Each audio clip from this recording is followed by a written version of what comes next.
नमस्कार दोस्तों।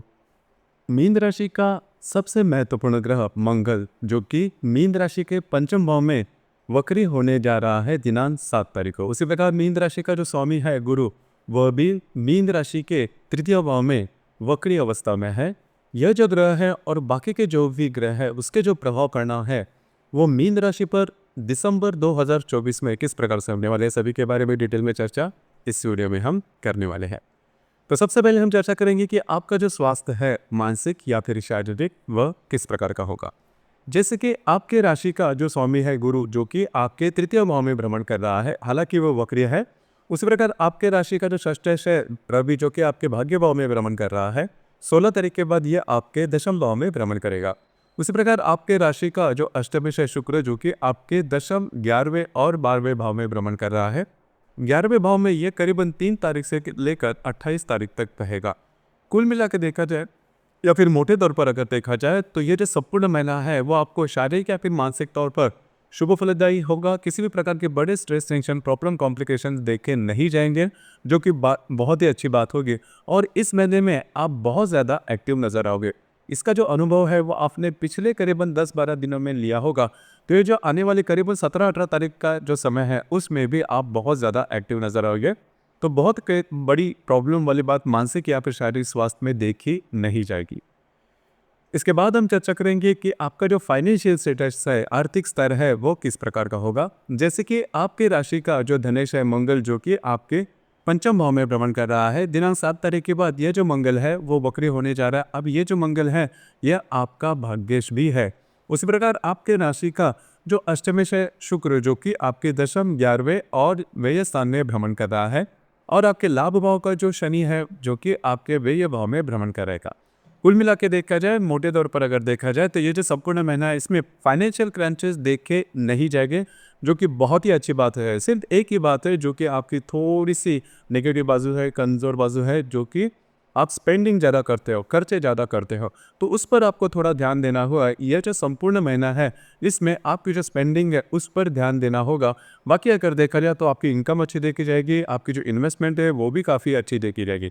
उसी प्रकार अगर आप शेयर मार्केट में ट्रेड करते हो तो बड़े ट्रेड नहीं करना, बड़ी रिस्क बिल्कुल भी नहीं लेना।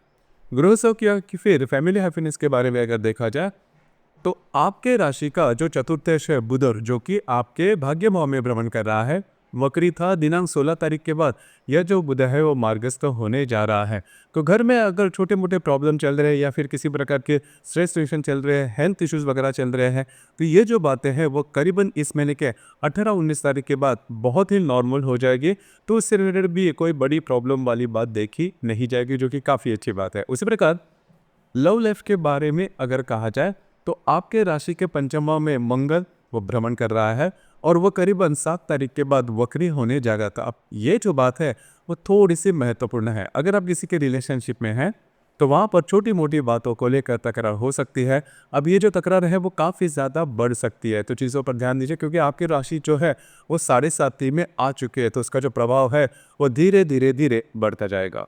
उसी प्रकार जो गर्भवती महिला है, मीन राशि की जो गर्भवती महिला है, उन्होंने भी खुद के स्वास्थ्य के बारे में ध्यान देना होगा। स्वास्थ्य की छोटी मोटी परेशानियां सामने आ सकती है। जो विद्यार्थी वर्ग है थोड़ा सा ज़्यादा आपको इन दिनों में एफर्ट देना होगा।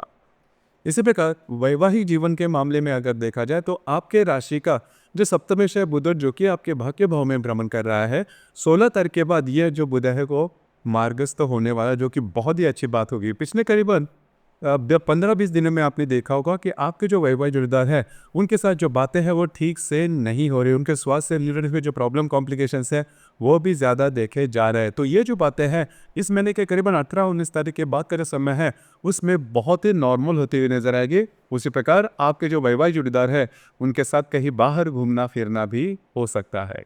कार्य क्षेत्र से रिलेटेड अगर देखा जाए तो आपके राशि का जो दशमेश है जो कर्मेश है जो कि आपके राशि का स्वामी भी है, आपके तृतीय भाव में है और वो वक्र चल रहा है। उसी प्रकार आपका जो कर्म भाव है वहाँ पर करीबन 16-17 तारीख के बाद रवि भी आने वाला है। तो यहाँ पर एक दो बातें होगी, जैसे कि आपको कार्य क्षेत्र से रिलेटेड थोड़ी सी ज़्यादा दौड़ धूप करनी पड़ सकती है, जिसका अनुभव आपने इसके पहले भी लिया था। थोड़ा सा स्ट्रेस आ सकता है, लेकिन इस महीने में अच्छी बात यह है कि जो रवि जो कि आपके दशम भाव में भ्रमण करेगा, तो आपका जो कॉन्फिडेंस है वो काफ़ी अच्छा देखा जाएगा। उसी प्रकार आपके काम की वाह-वाह हो सकती है, एप्रिसिएशन हो सकती है। तो ये जो बातें हैं आपके लिए काफ़ी अच्छी होगी। उसी प्रकार कार्य क्षेत्र से रिलेटेड कुछ अच्छी अपॉर्चुनिटी वगैरह भी आपके सामने आ सकती है। तो ये जो बातें हैं वो आपका जो भी करियर है उससे रिलेटेड आपके लिए काफ़ी ज़्यादा शुभ फलदायी साबित होगी। इसके बाद हम चर्चा करेंगे ग्रह योगों के बारे में कि डे टू डे लाइफ में ग्रह योगों की जो प्रभाव पड़ना है वह किस प्रकार के होंगे। जैसे कि दिनांक 2 तारीख को हर्षल और शुक्र का त्रिकोण योग होने जा रहा है। हर्षल जो कि आपकी तृतीय भाव में भ्रमण कर रहा है, उसके साथ आपके लाभ भाव को जो शुक्र है वो त्रिकोण योग करने जा रहा है। काफ़ी महत्वपूर्ण योग है और शुभ फलदायी भी साबित होगा। इन दिनों में आपका घूमना फिरना ज़्यादा हो सकता है, आपके जो मित्र परिवार है उनसे मुलाकात हो सकती है और अनपेक्षित लाभ वगैरह मिलने की संभावना बहुत ही अच्छी बन रही है। आपकी जो इन्वेस्टमेंट है वो भी काफ़ी अच्छी इन दिनों में देखी जाएगी। इसी प्रकार दिनांक 4 तारीख को शनि और रवि का केंद्र योग होने जा रहा है। शनि जो कि आपके व्यय भाव में भ्रमण कर रहा है, जो रवि आपके भाग्य भाव में भ्रमण करेगा, दोनों का जो है वो केंद्र योग होने जा रहा है। स्वास्थ्य रिलेटेड छोटी मोटी समस्याएं सामने आ सकती है इन दिनों में। किसी भी प्रकार के छोटे हो या बड़े अगर आप निर्णय लेते हो तो थोड़ा सा सोच समझ कर लीजिए, आपके जो अंदाज है वो चूक सकते हैं। इसी प्रकार दिनांक 7 तारीख को शनि और बुध का केंद्र योग होने जा रहा है। बुध जो कि आपके लाभ भाव में भ्रमण करेगा, जो कि वक्री होगा। उसके साथ आपके व्यय भाव का जो शनि है वह केंद्र योग करने जा रहा है। खास करके आप अगर आप विवाहित हो तो आपकी जो वैवाहिक जोड़ीदार है उनके स्वास्थ्य से रिलेटेड छोटी मोटी समस्याएं सामने आ सकती है। और सबसे महत्वपूर्ण बात, आपके घर के जो छोटे आपकी उम्र से जो छोटे व्यक्ति होंगे उनके स्वास्थ्य के बारे में जो बातें हैं वो थोड़ी सी कॉम्प्लिकेटेड इन दिनों में हो सकती है। इसी प्रकार दिनांक 12 तारीख को मंगल और शुक्र का प्रतियोग होने जा रहा है। मंगल जो कि आपके पंचम भाव में वक्री है, इसके साथ आपके लाभ भाव का जो शुक्र है वो प्रतियोग हो करने जा रहा है। तो सबसे महत्वपूर्ण बात, अगर आप किसी के रिलेशनशिप में हैं तो वहाँ पर जो बातें हैं वो काफ़ी ज़्यादा एक्सट्रीम पर जा सकती है। उसी प्रकार सबसे महत्वपूर्ण बात, अगर आप पैसे के मामले में कोई बड़ी अगर ट्रांजैक्शन है तो उससे रिलेटेड भी जो बातें हैं वो थोड़ी सी कॉम्प्लिकेटेड आपके लिए हो सकती है। सोच समझ कर कीजिए, क्योंकि आपके इन दिनों में और अगर आप शेयर मार्केट में ट्रेड करते हो तो भी जो बातें हैं वो काफ़ी ज़्यादा कॉम्प्लिकेटेड हो सकती है। आपको थोड़ा नुकसान वगैरह सहन करना पड़ सकता है। सोच समझ कर इन्वेस्टमेंट करना आवश्यक होगा। इसी प्रकार दिनांक 18 तारीख को नेपच्यून और रवि का केंद्र योग होने जा रहा है। नेपच्यून जो कि आप ही के राशि में भ्रमण कर रहा है और जो रवि आपके दशम भाव में आएगा, दोनों का जो केंद्र योग है खास करके कार्य क्षेत्र से रिलेटेड छोटे मोटे प्रॉब्लम देखे जाएंगे, जिसे हम ऑफिस पॉलिटिक्स कहते हैं, या फिर आपकी जो वरिष्ठ हैं उनके साथ भी छोटी मोटी बातों के लिए जो प्रॉब्लम है वो आ सकते हैं।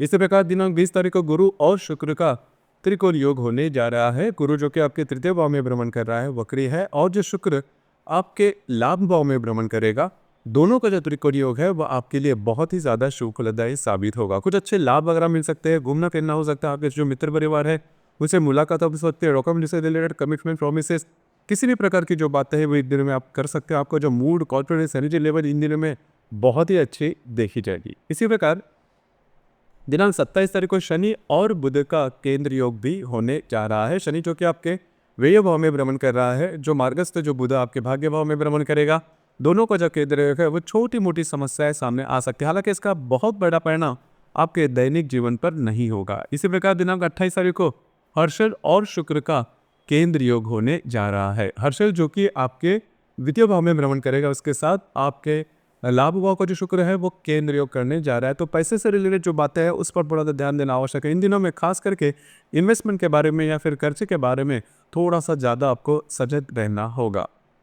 दिसंबर महीने में 2 अमावस आ रही है, एक जो है वो 1 तारीख को है और दूसरी जो अमावस है वो 30 तारीख को है। उसी प्रकार जो पूर्णिमा है वो 15 तारीख को है। अमावस और पूर्णिमा के दिन रविचंद्र का जो आकर्षण होता है पृथ्वी के प्रति वो काफ़ी ज़्यादा पाया जाता है। इस वजह से हम ज़्यादा इमोशनल हो जाते हैं और इमोशन के चलते जो निर्णय है वो चूकने की संभावना ज़्यादा बनती है। तो खास करके 1, 15 और 30 इन 3 दिनों के दरमियान किसी भी प्रकार के महत्वपूर्ण निर्णय, कमिटमेंट, प्रोमिसेस वाली बातें बिल्कुल भी नहीं करना, विवादों में भी नहीं जाना। तो दोस्तों ये था मीन राशि का दिसंबर 2024 का संपूर्ण राशिफल। धन्यवाद।